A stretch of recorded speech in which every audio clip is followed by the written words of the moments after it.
KVS केंद्रीय विद्यालय संस्थान, जिसके ना स्कूल्स होते हैं केवीज यानी केंद्रीय विद्यालय। बेसिकली किसी भी स्कूल में ना टीचिंग पोस्ट की तो ज़रूरत पड़ती है। प्राइमरी के लिए ज़रूरत पड़ेगी, 6 to 8 के लिए ज़रूरत पड़ेगी, 11th-12th के लिए ज़रूरत पड़ेगी। लेकिन उस पर्टिकुलर स्कूल को ना प्रोसेस करने के लिए भी कुछ नॉन टीचिंग पोस्ट की ज़रूरत पड़ती है। जैसे जूनियर असिस्टेंट की पोस्ट की ज़रूरत पड़ेगी। सपोज़ कोई नोटिस है, कोई सर्कुलर आया है, तो वो प्रिंसिपल से टीचर, टीचर से स्टूडेंट, ये बात कौन बताएगा? असिस्टेंट बताएगा। टाइपिस्ट, किसी नोटिस को अगर टाइप करना है, ये काम कौन करेगा? टाइपिस्ट करेगा। अगर केवीज में हॉस्टल होंगे तो उस पर्टिकुलर हॉस्टल में वार्डन भी होनी चाहिए। तो इस तरीके से ना किसी भी केंद्रीय विद्यालय में टीचिंग पोस्ट के साथ साथ नॉन टीचिंग पोस्ट के लिए भी वैकेंसीज आती हैं। देखो, जैसे कि ये ना केवीएस की नॉन टीचिंग पोस्ट या टीचिंग पोस्ट सबकी इकट्ठे जो वैकेंसी आती है, जिसमें आप देख सकते हो प्रिंसिपल की आई है, वाइस प्रिंसिपल की आई है, पीजीटी, टीजीटी है, लाइब्रेरियन है। अब यहाँ पे नॉन टीचिंग पोस्ट देखना, जैसे सीनियर सेक्रेटरीट असिस्टेंट है, जूनियर सेक्रेटरीट असिस्टेंट है। तो इसमें ना सबसे पहले जो सबसे मेजर नॉन टीचिंग पोस्ट होती है वो होती है junior secretariat assistant, Hindi translator की जॉब, और स्टेनोग्राफर ग्रेड 2 की जॉब।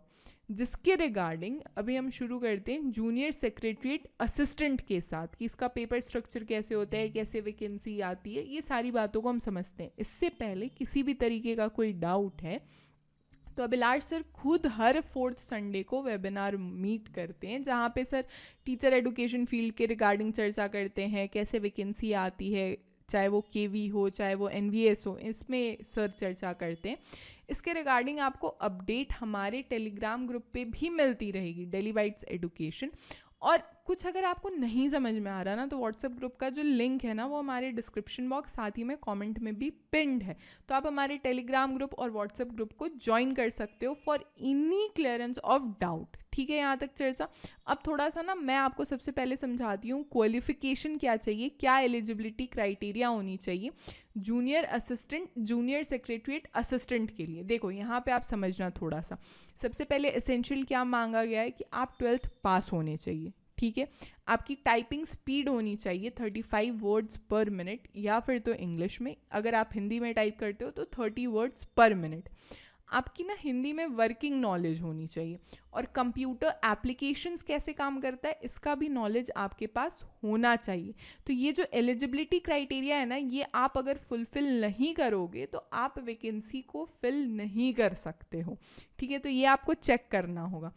अब देखो पेपर स्ट्रक्चर कैसे होता है। जैसे कि केवीज में पीआरटी के लिए या टीजीटी के लिए या पीजीटी के लिए प्रॉपर एंट्रेंस एग्जामिनेशन कंडक्ट होता है, या फिर कॉम्पिटिटिव एग्जामिनेशन कंडक्ट होता है, सेम नॉन टीचिंग पोस्ट के लिए भी ना कॉम्पिटिटिव एग्जामिनेशन कंडक्ट होता है। आप फॉर्म फिल करोगे, उसके बाद उसमें आप अपने एलिजिबिलिटी के हिसाब से अपने फॉर्म्स में अपना एडुकेशन, आप क्वालिफिकेशन डालोगे, और फिर फॉर्म फिल करने के बाद जो आपका कॉम्पिटिटिव एग्जामिनेशन होगा उसका पेपर स्ट्रक्चर क्या होता है। यहाँ पे आप देखोगे कि आपके पास ना सबसे पहले 6 सेक्शन आता है, जिसमें सबसे पहले जनरल इंग्लिश होता है जो कि 20 मार्क्स का होता है। यहाँ पे देखो पार्ट 1 जो है वो 40 मार्क्स का होता है, जो कि जिसमें 40 क्वेश्चन भी होते हैं, जिसमें जनरल इंग्लिश और जनरल हिंदी जो है वो इंक्लूडेड है, जहाँ पे तत्सम, तद्भव, पर्यायवाची, वन वर्ड सब्सटीट्यूशन, सिनोनिम्स, यहाँ पे टॉपिक्स भी मेंशन है। आप यहाँ पे ना स्क्रीनशॉट भी ले सकते हो। पार्ट 2 जो रहता है वो 80 मार्क्स का रहता है। 80 मार्क्स में क्या है, जनरल नॉलेज रहेगा, जिसमें Indian geography, Indian economy, Indian polity, constitution, ये सारी चीज़ें पूछी जाएगी। लॉजिकल रीजनिंग जो कि 20 मार्क्स का रहेगा, एनालॉगी, सिम्बॉलिक, एनालॉजी, ये सारी बातचीत पूछी जाती है। कंप्यूटर लिटरेसी चेक होती है, इसीलिए आपसे कहा जा रहा था कि कंप्यूटर नॉलेज आपको रखना होगा, जहाँ पे वर्ड, एक्सेल, स्प्रेडशीट, ये सारी चीज़ें कैसे काम करती है। क्वांटिटेटिव एप्टीट्यूड, जहाँ पे number system, time and work, averages, ये पूछा जाता है। तो ये जो प्रॉपर एंट्रेंस एग्जामिनेशन होता है ये आपके 120 मार्क्स का होगा, जिसमें 120 क्वेश्चन आएंगे। इसके अलावा आपको क्वालिफाई करना होगा टाइपिंग टेस्ट, जो कि 35 वर्ड्स पर मिनट इधर इन इंग्लिश, या फिर हिंदी में आप 30 वर्ड्स पर मिनट की टाइप करके आप शो करोगे। और कंप्यूटर प्रोफिशिएंसी टेस्ट भी होता है जो कि 100 मार्क्स का होता है, तो इसको आपको ध्यान में रखना होगा। यहाँ पे आप स्क्रीनशॉट ले सकते हो कि क्या सिलेबस है और किस हिसाब से स्किल टेस्ट ये करते हैं।